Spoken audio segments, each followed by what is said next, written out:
Mercredi, le Conseil des ministres au Palais de la République, le ministre porte-parole du gouvernement, Moustapha Ndiaye Sarré, nous en livre les grandes lignes. On l'écoute. Bonsoir.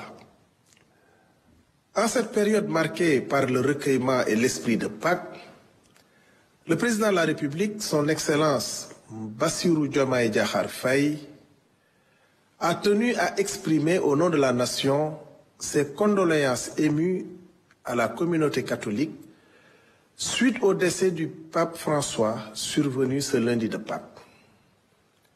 Homme de foi et de paix, le souverain pontife fut un défenseur infatigable de la justice sociale et des plus vulnérables. Le chef de l'État adresse également ses chaleureuses félicitations aux chrétiens du Sénégal à l'occasion de cette fête sacrée, tout en appelant à un Sénégal uni, prospère et solidaire. Sur le plan du développement économique et scientifique, le président de la République a placé la recherche et l'innovation au cœur de notre souveraineté. Il a donné des instructions claires pour finaliser d'ici juin 2025 une cartographie complète de nos capacités en recherche et développement, pour valider avant août 2025 une politique nationale de recherche et d'innovation associant universités, chercheurs, industriels et secteur privé, pour créer un fonds national dédié piloté par le Premier ministre, M. Ousmane Sonko, avant de rationaliser les financements publics et soutenir les projets prioritaires. Et pour renforcer nos écoles d'ingénieurs et instituts de recherche comme l'École polytechnique de Thiès ou l'ISRA, tout en valorisant les brevets et innovations sénégalaises. Le président de la République a salué la performance de la délégation sénégalaise au Salon international des inventions de Genève, preuve du dynamisme de notre écosystème scientifique. Pour accélérer notre activité économique, le chef de l'État a demandé au gouvernement de se mobiliser pour simplifier les procédures via des certifications transparentes sous l'égide de l'ARCOP et de la DCMP, et pour finaliser la réforme du Code des investissements afin d'attirer des projets privés alignés sur la vision Sénégal 2050. Enfin, le chef de l'État a réaffirmé son engagement en faveur du dialogue social, annonçant l'ouverture demain de la 4e conférence sociale sur l'emploi des jeunes qu'il présidera.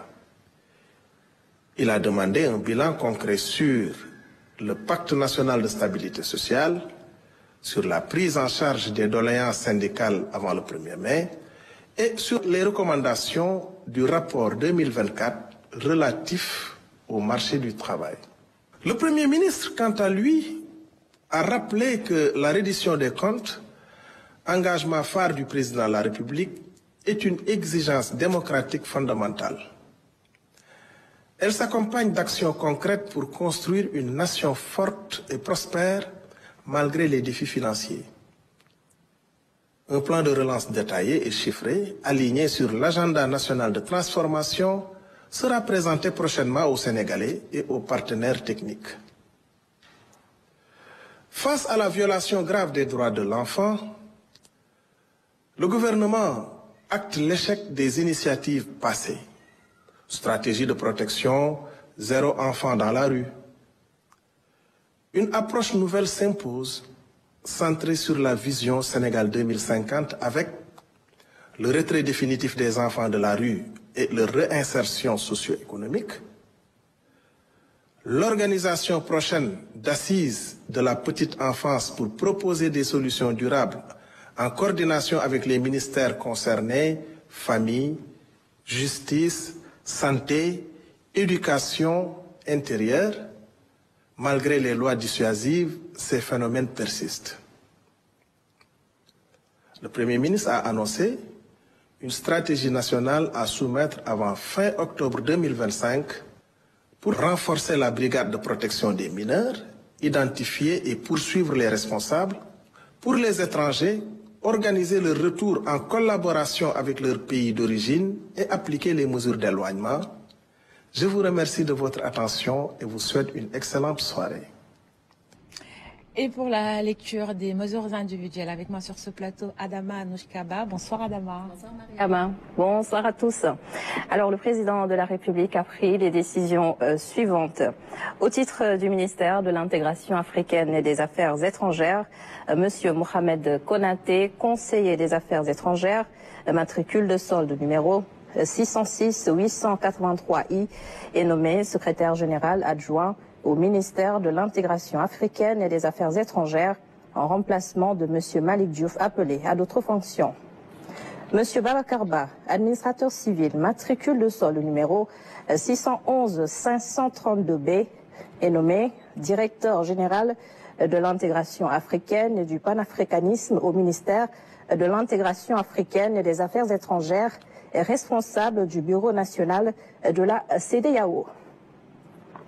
Monsieur Taleguay, conseiller des Affaires étrangères, matricule de solde numéro 624-531E, est nommé directeur de la coopération bilatérale africaine au ministère de l'Intégration africaine et des Affaires étrangères. Monsieur Mamadou Mounsir Ndiaye, conseiller des Affaires étrangères, matricule de solde numéro 624-499D, est nommé directeur des organisations internationales au ministère de l'Intégration africaine et des Affaires étrangères en remplacement de M. Pierre Fay appelé à d'autres fonctions. Madame Katidiane Choy, conseiller des Affaires étrangères, matricule de solde numéro 624-487E, est nommée directeur Asie, Pacifique et Moyen-Orient au ministère de l'Intégration africaine et des Affaires étrangères en remplacement de M. Ousmane Diop appelé à d'autres fonctions. M. Abdoulaye Keïta, conseiller des Affaires étrangères, matricule de solde numéro 624-500C, est nommé directeur Europe, Amérique et Océanie au ministère de l'Intégration africaine et des Affaires étrangères en remplacement de M. Ousmane Kamara Diong appelé à d'autres fonctions. Et enfin, M. Elhaj Abdul Karim Sissé, économiste titulaire d'un master en méthode statistique et économétrique, est nommé directeur des Sénégalais de l'extérieur au ministère de l'Intégration africaine et des Affaires étrangères. Et c'en est tout, Mariama, pour les mesures individuelles de ce mercredi. Merci beaucoup, Adama.